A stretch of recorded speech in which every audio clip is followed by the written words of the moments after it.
Hello everyone. हम आज यूपीबीएससी nursing जो उत्तर प्रदेश में एक एंट्रेंस एग्ज़ाम होता है उसके बारे में बात करने जा रहे हैं।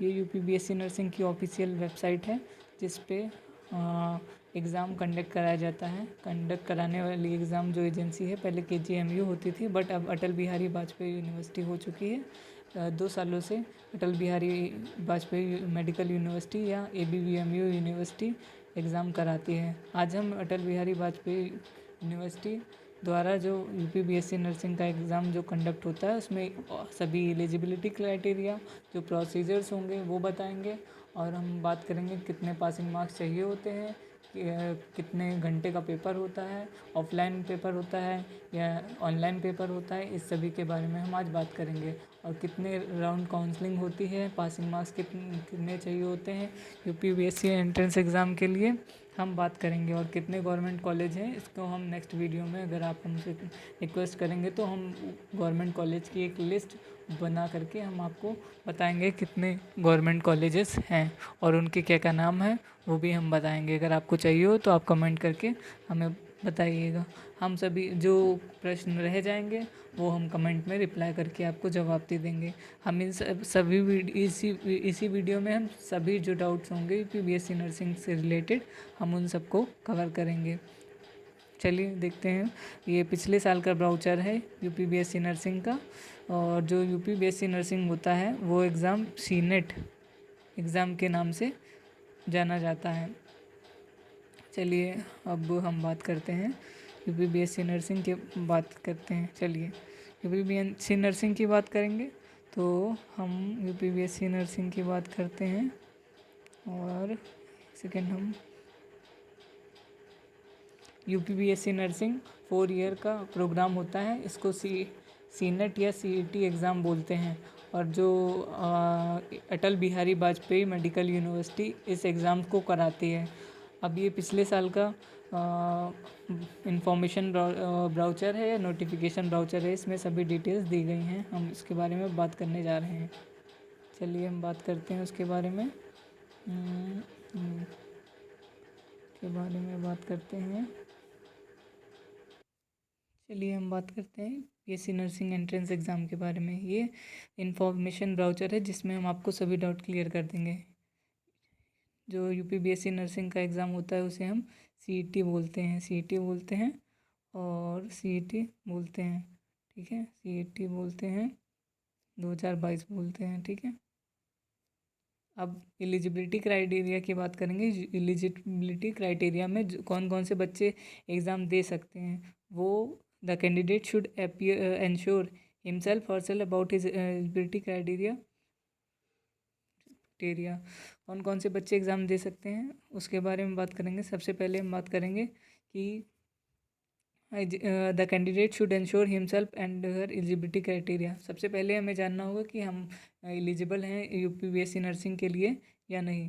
जो मिनिमम एज जो रखी गई है वो 17 साल से ऊपर की रखी गई है। आप 17 साल से अगर ऊपर होंगे तभी एग्ज़ाम हम दे पाएंगे। ये देखिए यहाँ पे लिखा हुआ है minimum age for admission is 17 year on before ऐसे करके, और कितनी होनी चाहिए, 17 ईयर्स होनी चाहिए मिनिमम एज। 17 ईयर से अगर आप कम है तो यूपीबीएससी नर्सिंग का फॉर्म नहीं भर सकते हैं, और 17 ईयर्स होना चाहिए। 35 ईयर्स फॉर अनरिजर्व, और ये कब तक भर सकते हैं, 35 ईयर्स तक के लोग भर सकते हैं। और कुछ फिजिकल डिसेबिलिटी जिनकी होती है वो लोग 40 ईयर तक ये देखिए भर सकते हैं, इसमें दिया गया है। ये रिजर्वेशन वाले लोगों को लिए दिया गया है। ठीक है, अब हम बात करेंगे minimum qualification for admission as per rules and regulations की बात करेंगे। क्या क्या क्या क्वालिफ़िकेशन चाहिए होती है। सबसे पहले कैंडिडेट जो होता है, candidate with science who have passed qualifying 12th standard marks obtain 45% in physics chemistry and biology.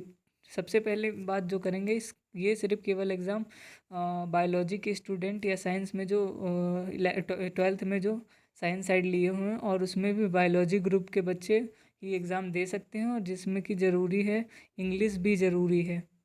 और जो बच्चे इस साल एग्ज़ाम दे चुके हैं वो भी, और जो पिछले साल दे चुके हैं वो भी जो इस साल एग्ज़ाम दे चुके हैं, जिनका रिज़ल्ट नहीं आया है, वो भी इस फॉर्म को भर सकते हैं।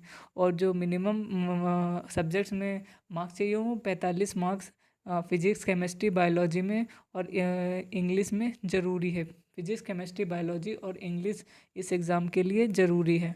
और सच कैंडिडेट मिनिमम मार्क्स, और जो स्पेशल कैटेगरी के लोग बच्चे हैं, जैसे SC ST and OBC candidate, minimum 40% instead of 40, उन लोगों के लिए 40% भी क्वालिफाइंग मार्क्स माना जाएगा।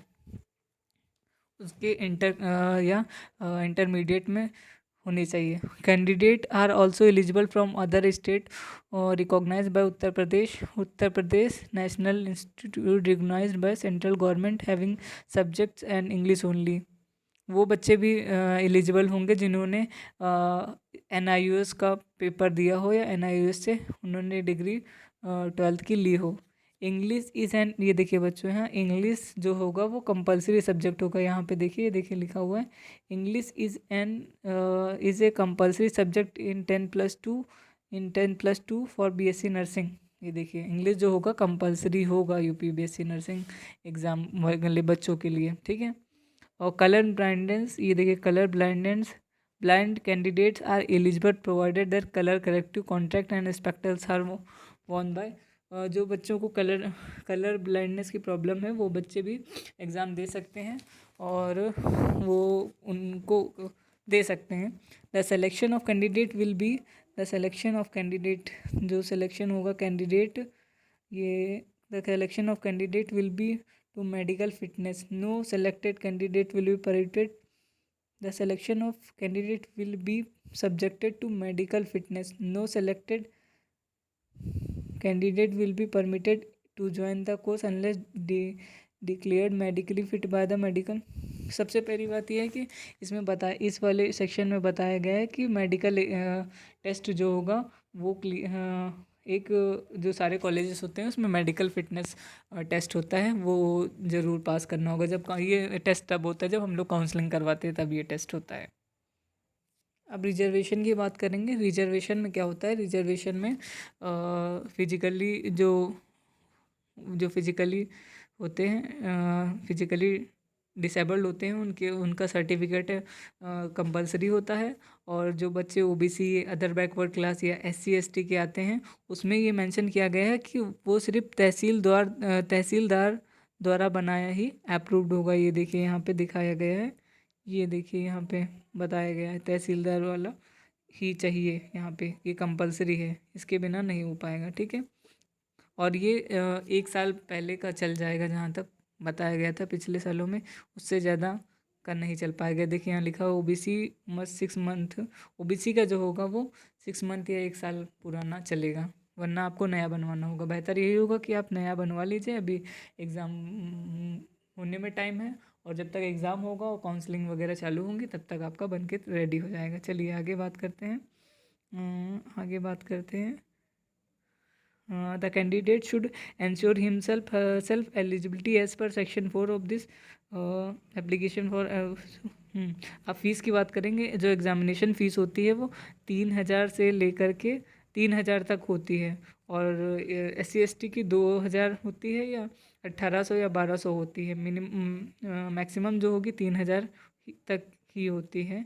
इस फॉर्म को हमें भरने के लिए 3,000 करना पड़ता है, पेमेंट करना पड़ता है।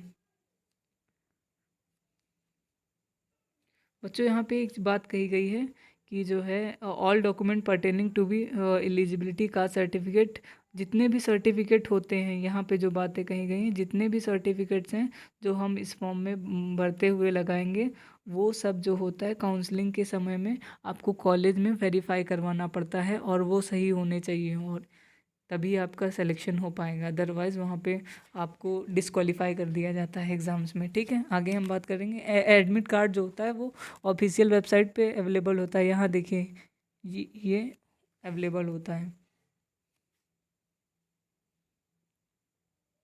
ये कितने दिन पहले अवेलेबल हो जाता है? 2-4-10 दिन पहले ये अवेलेबल हो जाता है। जो एडमिट कार्ड होता है वो अवेलेबल हो जाता है यहाँ भैया। ये एडमिट कार्ड अवेलेबल, डेट जो आने वाली है अप्रैल के लास्ट में, अप्रैल के लास्ट तक एग्ज़ाम या जून मई में इसके एंट्रेंस एग्ज़ाम फॉर्म करने का लिंक जारी हो जाता है। चलिए टाइम की बात करेंगे।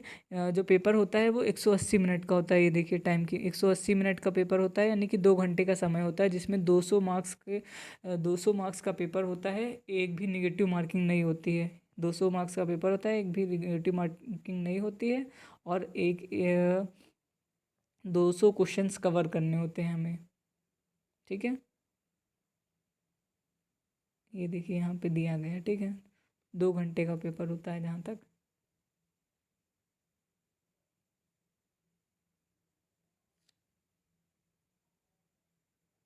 सॉरी 3 घंटे का, सॉरी गाइस, इसमें 3 घंटे का पेपर होता है और 200 मार्क्स का, ये देखिए 200 मार्क्स का होता है। नंबर ऑफ़ क्वेश्चन 200 होते हैं और एक भी निगेटिव मार्किंग यहाँ नहीं होती है। ये देखिए, और एक क्वेश्चन सही होने पर 1 मार्क दिया जाता है। ठीक है, जो मीडियम होता है वो इंग्लिश में होता है। और ये गाइस एग्ज़ाम जो होता है ये ऑफलाइन एग्ज़ाम होता है। इंग्लिश में होता है ये एग्ज़ाम और हिंदी में भी होता है। अब इस बार शायद इंग्लिश और हिंदी में दोनों में होगा। पिछले साल सिर्फ इंग्लिश में हुआ था, उससे पहले जो 1 साल हुआ था वो हिंदी और इंग्लिश में दोनों में हुआ था। ठीक है गाइस, अब देखिए इसमें क्या क्या सिलेबस क्या होता है। इसमें सिलेबस ये है कि नर्सिंग एप्टीट्यूड 20 मार्क्स का नहीं, सॉरी 40 क्वेश्चन जो होते हैं वो नर्सिंग एप्टीट्यूड के आते हैं, और 40 क्वेश्चन नर्सिंग एप्टीट्यूड के आते हैं, और 40 क्वेश्चन फिजिक्स के आते हैं, और 40 क्वेश्चन केमिस्ट्री के आते हैं, 40 क्वेश्चन बायोलॉजी के आते हैं, 40 क्वेश्चन इंग्लिश और